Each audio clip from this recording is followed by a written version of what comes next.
C'est avec un immense plaisir que je prends la parole devant cette Assemblée à l'occasion de la 18e réunion du sous-groupe de travail Air protégée et faune sauvage de la Commission des forêts d'Afrique centrale. Je souhaite tout d'abord vous exprimer mes sincères remerciements pour votre présence à Brazzaville, témoignant de l'importance que nous accordons collectivement à la protection de notre patrimoine forestier et faunique d'Afrique centrale. Mesdames et messieurs, notre sous-région, comme vous le savez, abrite le deuxième plus grand massif forestier tropical au monde, constituant non seulement l'habitat d'une biodiversité exceptionnelle, mais également une source de subsistance pour des millions de personnes, sans oublier un rempart essentiel contre les changements climatiques.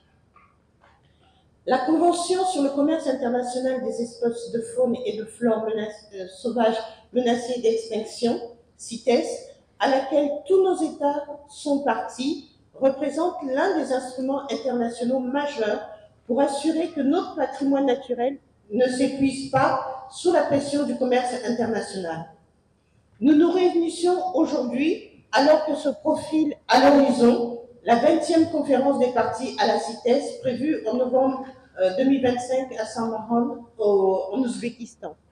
Pour être efficace, notre démarche devra être solidement étayée par des données scientifiques rigoureuses qui ont été présentées lors de la COP19 et que nous pouvons reprendre sous forme de projet d'amendement des annexes avec des données scientifiques actualisées.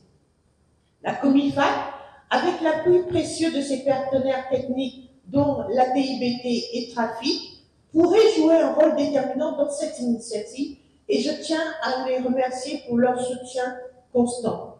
La prochaine conférence sur la criminalité environnementale et le conflit homme-faune, prévue en juillet 2025 à Libreville dans le cadre du partenariat pour les forêts du bassin du Congo, constituera également une plateforme importante pour démontrer notre engagement en faveur de la lutte contre les trafics véritablement problématiques, tout en plaidant pour une approche plus ciblée et efficiente des mécanismes internationaux de conservation.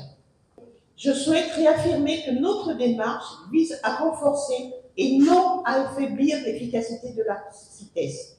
En concentrant les efforts de la Convention sur les espèces réellement menacées par le commerce international, nous contribuerons à optimiser l'utilisation des ressources limitées disponibles pour la conservation à l'échelle mondiale. J'invite donc chacun d'entre nous à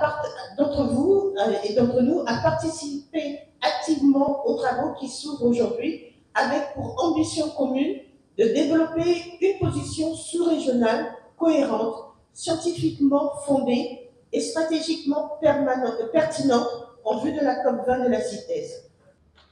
Nous aurons également échangé sur l'état d'avancement de la cible 3 du cadre mondial sur la biodiversité, qu'on appelle communément le 30 par 30, et sur la future 3e édition de l'état des aires protégées d'Afrique centrale, EDAP 2025.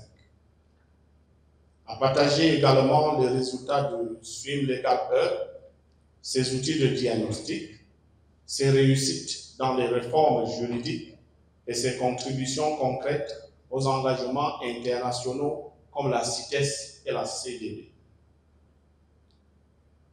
Nous allons également explorer les stratégies de mise à l'échelle de ces plateformes juridiques à l'ensemble des pays membres de la COMIFAC. Le défi qui nous réunit ici est double. Il s'agit à la fois de défendre nos intérêts dans les enceintes internationales, mais aussi de renforcer nos cadres internes pour une gouvernance plus juste, plus efficace et plus inclusive des forêts et la faune sauvage. La présente session tombe à point nommé afin que nous consolidions nos efforts. Nous harmonisons nos positions et affirmons notre engagement collectif en faveur d'une gestion responsable de nos ressources. Et vous comprendrez avec moi que la cohérence dans la prise de décision ou la cohérence dans ces négociations est une composante essentielle. Et nous devons faire en sorte que nous puissions avoir un point de vue où nous puissions avoir des concertations ou de la cohérence dans nos positions dans ce que nous devons affirmer. À cet effet, une attention particulière sera portée sur l'examen des enjeux fondamentaux et des actes stratégiques des réformes législatives et réglementaires relatives à la concertation, à la conservation de la faune sauvage, ainsi qu'à l'élaboration d'une approche visant à étendre et reproduire à l'échelle de l'ensemble des États membres de la COMIFAC les plateformes juridiques mises en place dans le cadre du programme suivant.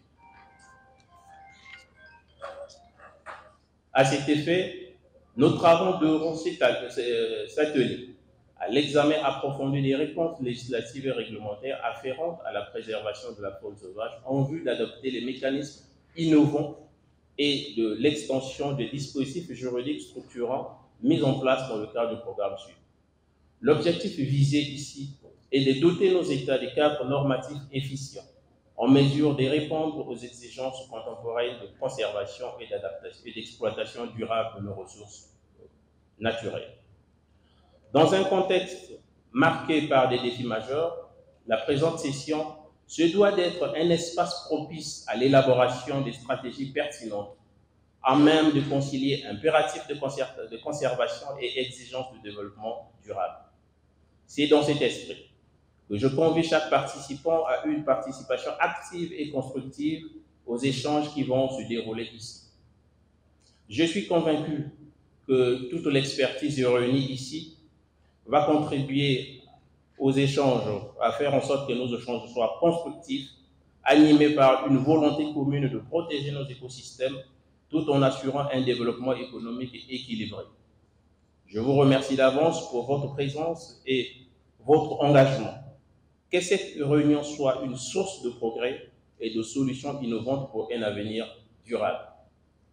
En vous renouvelant mes sincères remerciements pour votre engagement et votre mobilisation, au nom de Madame Rosalie Matondo, ministre de l'économie forestière, je déclare ouverte la 18e réunion du sous-groupe de travail air protégé, faune sauvage de la COMIFAC. Je vous remercie.